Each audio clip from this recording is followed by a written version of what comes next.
She's a best-selling author and life coach, obsessed with helping women to silence their insecurities, build healthy boundaries, and fearlessly pursue the life and career of their dreams. Join her as she provides you with strategies and real-life tips to create your best life. Welcome to Fearless Fridays with Marianne. Hello, everyone, and welcome back to another episode of Fearless Fridays. Today, I have an amazing guest with me, Stephanie Reh. So we're just going to jump right in. Stephanie, tell us a little bit about yourself. Who are you? What's your story? All right, Marianne. Well, thanks for having me. So who I am, I'm the accountability evangelist. It is the name of my business, but it's really the name of my identity. So this is who I am all the time. As I've recently told someone, I can't shut it off. So if you're looking for something else, just be aware that this is what you get when you're dealing with me. So so I started that several years ago, that persona, the accountability evangelist, when working for a nonprofit that just appeared not to have a lot of accountability in the culture, and helped people to embrace it in a fun way by adopting the persona of the accountability evangelist, complete with cape, superhero cape, of course.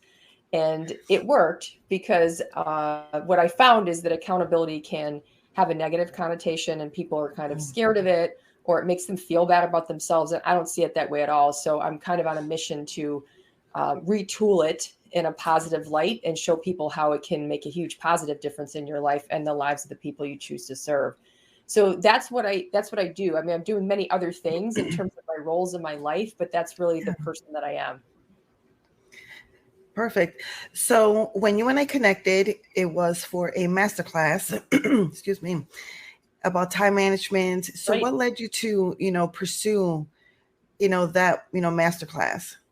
Yeah. So in accountability land, I find that time management is fundamental. So if you have that down, you're able to perform better everywhere. And if you don't, you're going to be a hot mess. So you're kind of working against yourself if you don't have good time management skills and practices. So I decided to hold a summit dedicated to time management for that reason, and gather a lot of speakers like yourself who had different perspectives on time management, because the other thing I find is it's definitely not one size fits all. So what works for one person just doesn't work for other people. There are morning people, there are evening people, there are list people, there are phone people, and there's many, many different ways to do it. But the most important thing is to have some sort of system, because what doesn't work is chaos. Yeah. And so time management principles are fun, in my opinion, because you can customize them to where you're at in your life, the type of person you are, like I said, what your preferences are. But all those things enable you to be more effective in your life.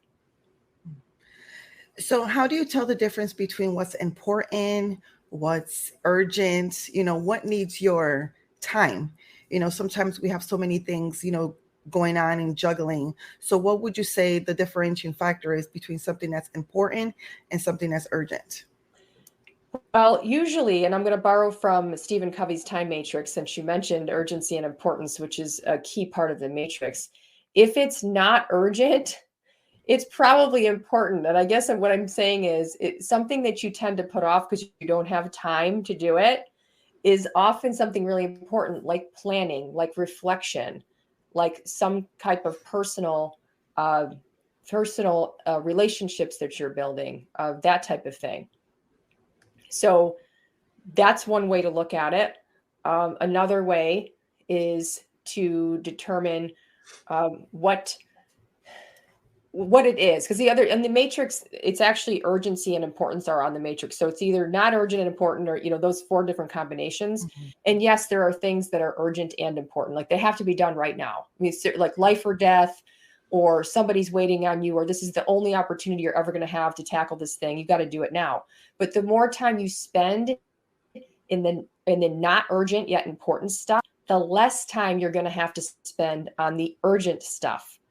And so you actually are creating a future for yourself that's much more comfortable and effective, because by being proactive and spending more time on the important things, like I said, the proactive things like planning, reflection, etc., and then that cuts back on the urgent things. Just to make sure it's really clear, one example would be your health. If you are ignoring signs that you need to do something with your health and you're eating poorly, you're not exercising, etc., Yeah. you could be heading toward a health crisis, which is by definition urgent and important. But if you take care of the not urgent and important, the daily exercise, the planning your meals, etc., it's much less likely that you're going to require that urgent and important time of a health crisis, which of course we all want to avoid. Right. So when you and I, excuse me, last spoke, you were going to be transitioning back into the workplace. Mm-hmm. So let's talk about that. Where are you right now? What's happening? Yeah, so it's an interesting thing for transition, right? So I thought I mentioned the nonprofit briefly. When I left the nonprofit, it's actually because I created a succession planning process there that I used, and it worked so well that my successors were ready before it was kind of time for me to go. And so I said to my boss, the president, "Look, I don't think you need me anymore. The accountability cultural transition is complete. You're doing really well, and my successors are ready." So I actually eliminated my own job and left there and went to, well, actually, I didn't know where I was going right away, but I ended up in the entrepreneurial space working for a software startup that served nonprofits. And then I decided to take a chance on myself and go full time on my own business, which is, as I said, accountability evangelist. Prior to that, it had been a small side business of coaching and consulting. But interestingly, I've kind of come full circle because I realized that my true passion is actually back in nonprofit leadership. And so I've decided to embark on a job search to find the right role for me. And in the meantime, I'm doing some interim work, and I'm working on creating courses that would replace the coaching and consulting that I offer in accountability evangelist. So I did publish a course on Udemy about succession planning. And in January, there will be a course that is replicating my goal mastery program. My group coaching program that I offer is going to be a course instead on Udemy. So my go forward approach for my business will be online courses while I search for and eventually secure the right role for me. So I've had a couple interviews, and interestingly, I've been able this time around. I mean, this job search, I've had a number of job searches in my career, but this time around, I've been way more patient with God's plan for me. So if I don't get it, I decide, and I believe I'm right about this, that it's just not where I'm meant to go. So I don't spend a lot of time being upset about it. I'm just like, oh, okay, God wants me to do something else. So I keep myself busy with, things that make sense for me in the meantime, that will make a little bit of money, give me some cushion, take some pressure off so that I can be patient and looking for the right opportunity for me. So that's where I'm at right now. That's awesome. I love it. So what would you say to the individual that may have had a traditional 9-to-5 job, jumped into entrepreneurial work, and is thinking about going back, but may be struggling with the feelings of feeling like a failure? What are other people going to think and things like that? What would you say to that person? And have you dealt with that? Yeah, that's great. Well, great two-part question, because I am dealing with that. And well, one thing I would say is it's a totally valid choice to go back. And that's something I hadn't considered. I always thought that when you took the leap into entrepreneurship, like that was just a one-way ticket. You would just continue as an entrepreneur, maybe different endeavors, maybe different companies you would own or be part of, but you would never go backwards into corporate, so to speak. Right. It's not backwards, but that's, I think, the way a lot of the entrepreneurs see it. So I had to wrestle with that myself and realize that is a valid choice. And then honor the fact that I have learned a ton in the last couple of years, how to build and own your own company, how to market that company, social media, all of that stuff is great for transferable skills to give back to the career that you're now going forward to. And so I'm going to use all of that for sure in whatever job I land next. And I'm not giving up my business totally. I'm just going to make it a small side business so that my primary focus can be, full on focus into this job that I'm going for, whatever that is, and allow that kind of that passive income to stay in place and keep the doors open to my business, because I may decide at some point, you know what, I want to go back to this, and then I don't have to restart again. So I would say to that person, don't judge yourself poorly for this. There's no right or wrong way to navigate through entrepreneurship, including leaving it behind or maybe putting it to the side for a little while. Yeah. I'm not sure if you have ever heard, anyone referencing, well, I don't want to be an entrepreneur. And then you have the other side. And it's like, oh, everybody needs to be their own boss and be an entrepreneur. Do you think that entrepreneurship is for everyone? No. No, definitely not. The analogy that comes to mind right away is online learning versus in-person learning. Now, this analogy comes to my mind actually prior to the pandemic, because I did my graduate school online, and I got to see firsthand. There was the program I was in also had an in-person version, and it was kind of this interesting experiment to watch how those people were handling it versus the online people. And it took a special type of person to do the online course, because you have to be pretty organized and self-motivated and disciplined about how to fit that in. Because when there aren't a lot of parameters and you can kind of do the work whenever you want, you've got to be structured. And that's very similar to entrepreneurship, because technically we can work whenever we feel like it. But the other problem with that is we work all the time. And I actually looked backwards recently. This is my first full year of entrepreneurship. And I realized that the number of vacation days I took were far lower than I thought I would take as a person working for myself. Right. So it's just an interesting thing. So I don't think it's for everyone. However, I do think everyone should explore it one way or the other. There are ways to explore it without being one. You could go to a meetup. You could spend some time with entrepreneurs. You can read a book about it. I think it's very valuable to understand it, because the lessons that you learn from it can apply everywhere. Yeah, that's so true. That's so true. So, in going back to the corporate world, how are you explaining, your situation to those people? Because they might say, you left, why are you coming back, and things like that.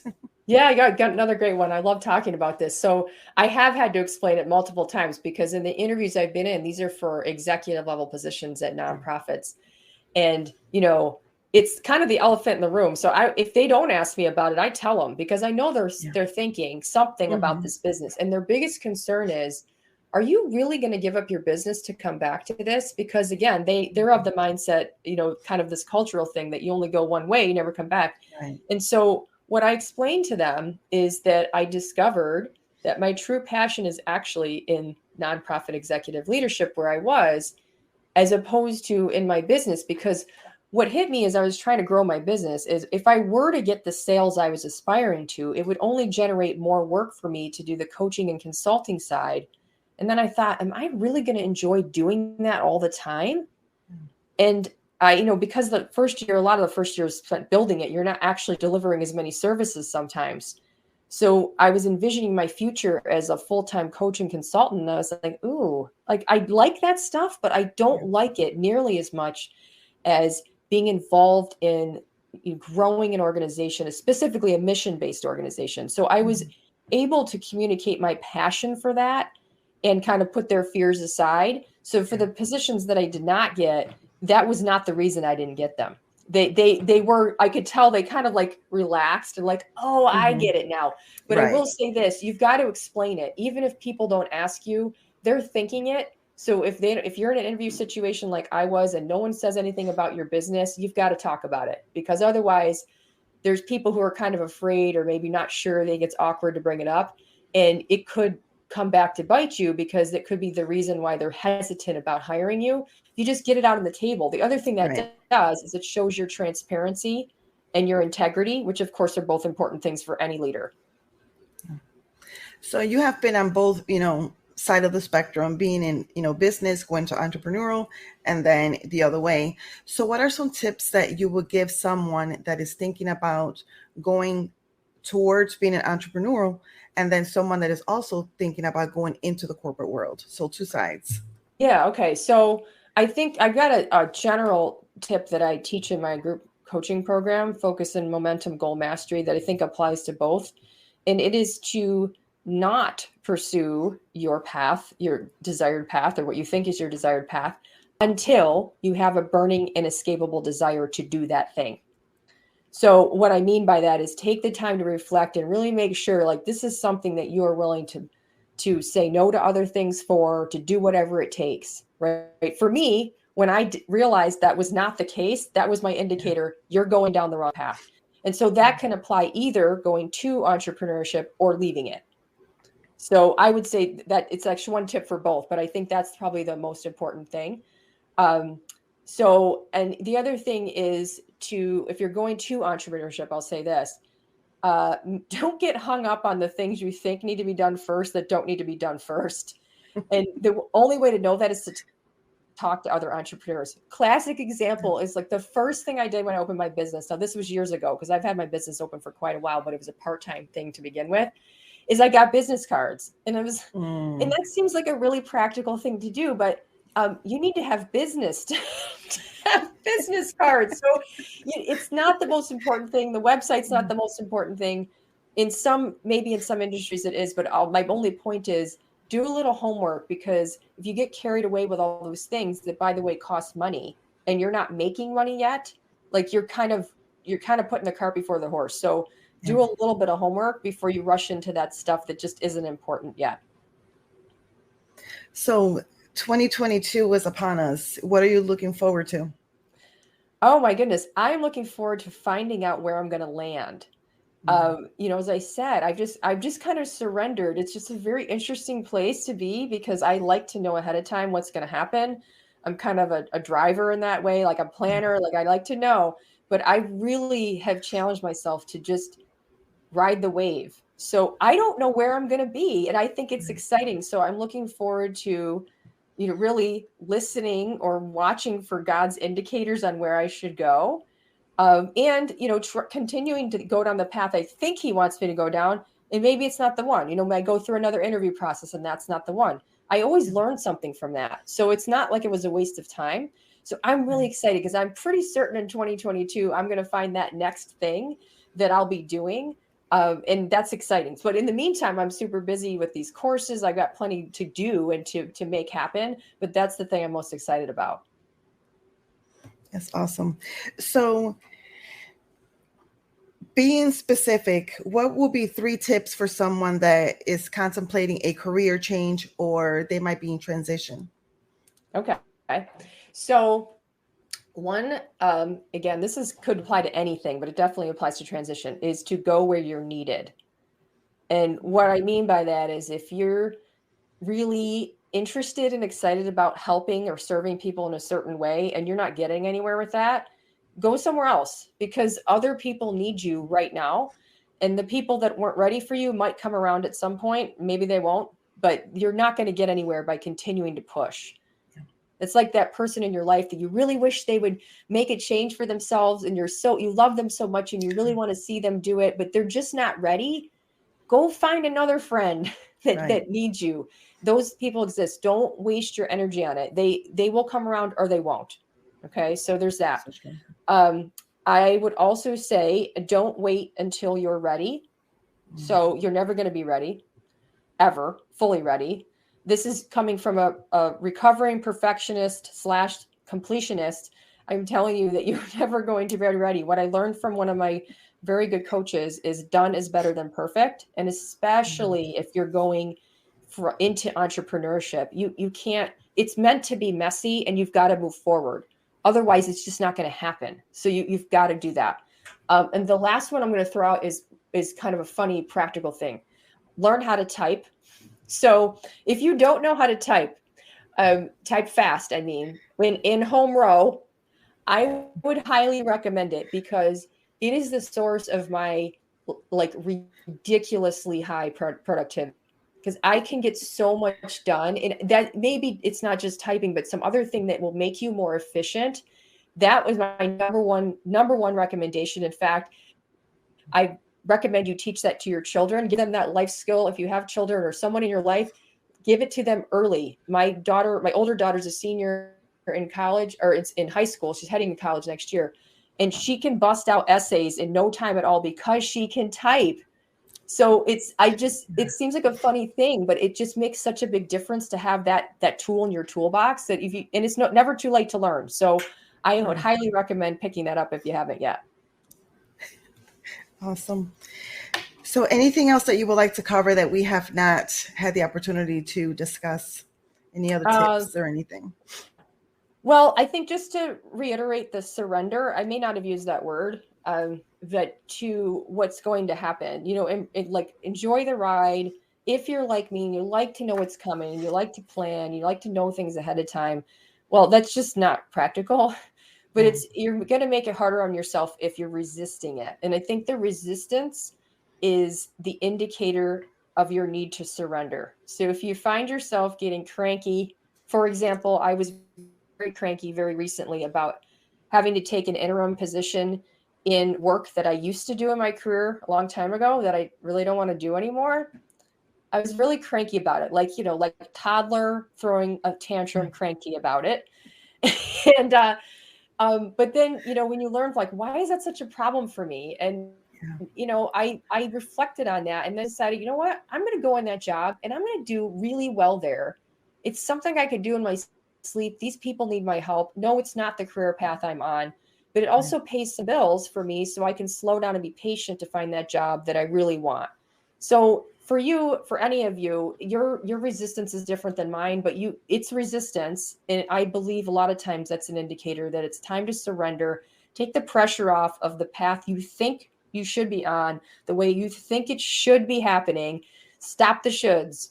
Just, embrace what's happening, get the best out of it, be your best self with whatever you're doing, and that great thing is coming for you.